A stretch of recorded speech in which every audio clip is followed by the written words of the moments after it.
Since Jurassic World Fallen Kingdom is coming out, I'm continuing my Jurassic Park review series with Jurassic Park 3. What's Jurassic Park 3 about? Well, it's basically about Alan Grant, who gets invited by the Kirbys to go on an expedition with him. Well, not really an expedition, but sightseeing. But, however, he soon realizes that that's not the case, that in reality, the Kirbys are trying to look for their son, who's been missing for about 8 weeks. They run into some dinosaurs and, the whole thing.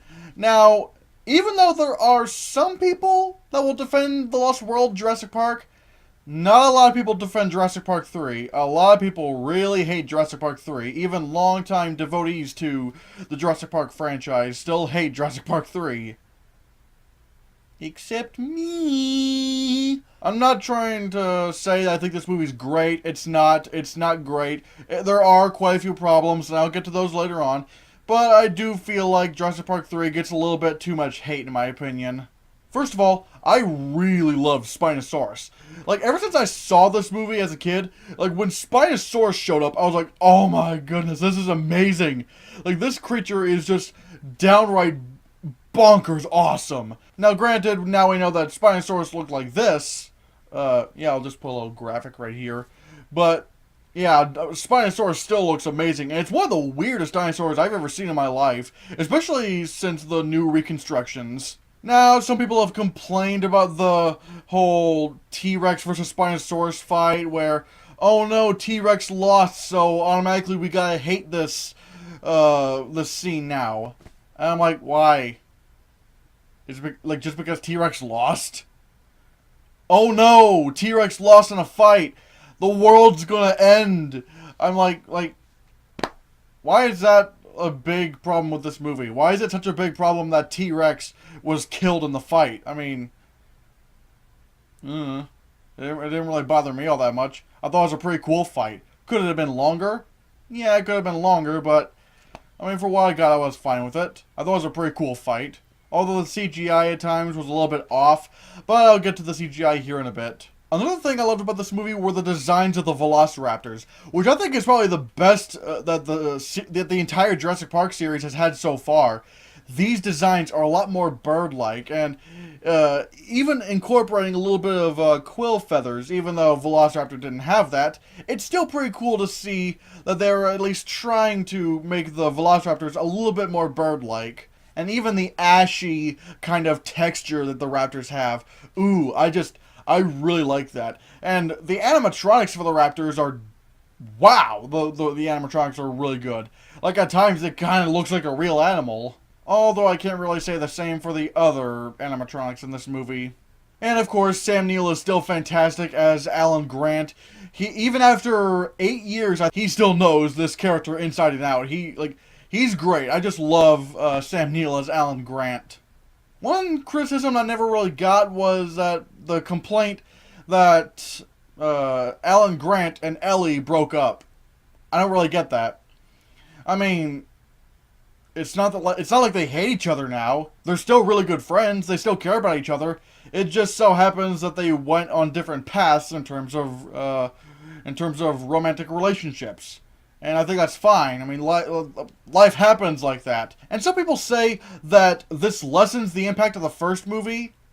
And I don't really believe that. I mean, for me anyways, sequels are movies in a franchise that come after another movie.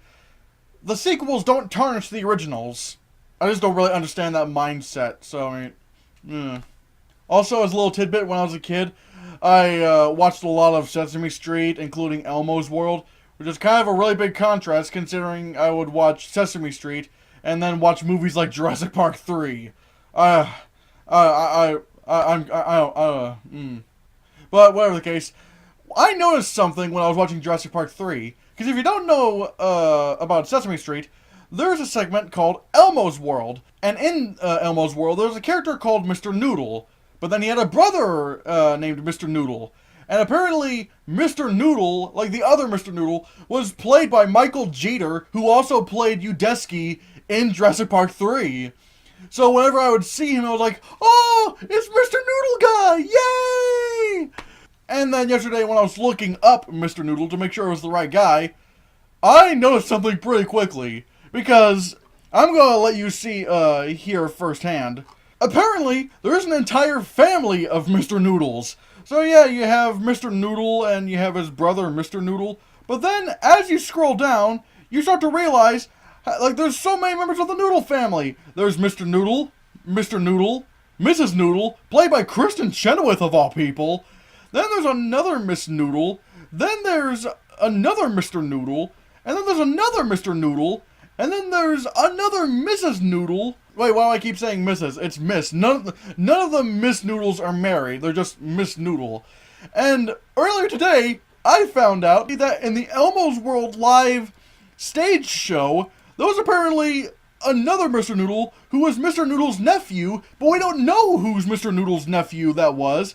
And so yeah, we have this guy right here. Like, what the fuck? Like, how many of these Mr. Noodles are there? And what's worse is that I spent way too much time that I really should have looking up the Mr. Noodle family. It's weird. I don't understand. Why? Why is this important? Why am I even talking about this? How is there, like, Mr. Noodle's nephew? Like, whose nephew, like, whose son is that? Is it any of their sons? If so, who? And who's Mr. Noodle's nephew? There's so many Mr. Noodles. I don't get it. It doesn't make sense. Oh my god.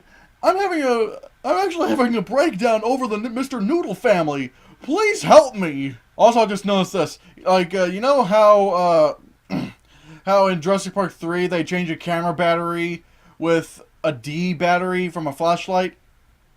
I don't really know how they do that, but you should really, like, if you watch Chris Stuckman, you'll see that he did a review on Jurassic Park 3, and he did a little demonstration as to how a D battery wouldn't work with wouldn't work with a camera battery slot. But his demonstration is really, it's really something. Now let's talk about that a little bit. This is a camera similar to the camera used in Jurassic Park 3. It's an old-ass video camera. This is the camera's battery. It goes in the back, right there. This is a D-cell flashlight battery.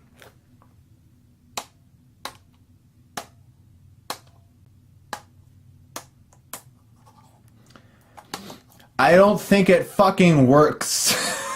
No shit, it doesn't work, Stuckman. You didn't even take the camera battery out. I'm not saying that would work anyway, but at least taking the camera battery out is like a first step or something. God! Oh, Stuckman, you make me angry, Stuckman. Now I'm ripping off JonTron jokes. Great.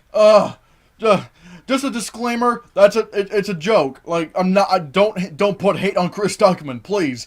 I'm a big fan of his. It's just a playful joke, okay? Don't go after him, fanboys, and Chris Stuckman fanboys, please don't go after me, okay? It's just a joke. It's just a joke. Oh man, this review's going off really well in my opinion. Oh boy. Now I will say I do have a few issues with Jurassic Park 3. Like, for one, sometimes the CGI isn't lit well in my opinion. Like sometimes for some reason, like the area, like the actual physical photographing of the area, like the photography of the area, it's a little bit, it's a little, not really that dark, but it's a little dim. But the CGI models are a little bit too bright. Like, they're not, the lighting on the CGI models doesn't really match what the backgrounds are like when it comes to light. So I'm like, wait, come on. Like, they couldn't have fixed that, really?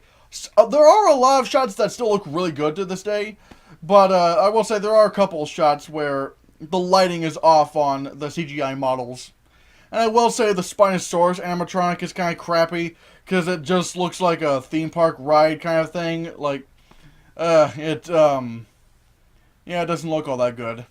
In fact, when someone's getting eaten by the Spinosaurus, you can actually see them hanging on to the animatronic's mouth so that they don't fall. I'm like, what the, like, come on, man. Like, it looks really weird. It doesn't look right. And I will say there's a bit of a cop-out around the end. I don't want to try to get into spoilers, but basically one of the action sequences in the movie, you think something happens to someone, but no, it doesn't. They're just alive and well. Yeah, again, it's kind of a cop-out. No. Also, around the end, there's something that appears, and it's supposed to look all majestic and whatnot, like, wow, isn't nature amazing? But all I'm thinking is, oh my god, holy shit, we're fucked as a human species right now! They're gonna kill us! Yeah, that's pretty weird. But overall, I like Jurassic Park 3.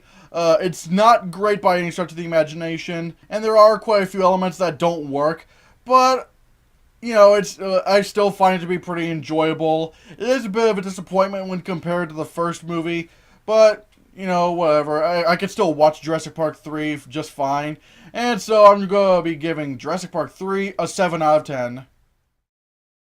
Stay tuned for my next review, which is going to be for Jurassic World, leading up to Jurassic World Fallen Kingdom. So, here's my question. What are your thoughts on Jurassic Park 3?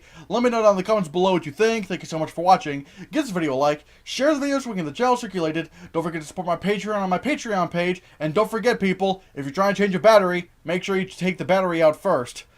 And if you want to see more, click this.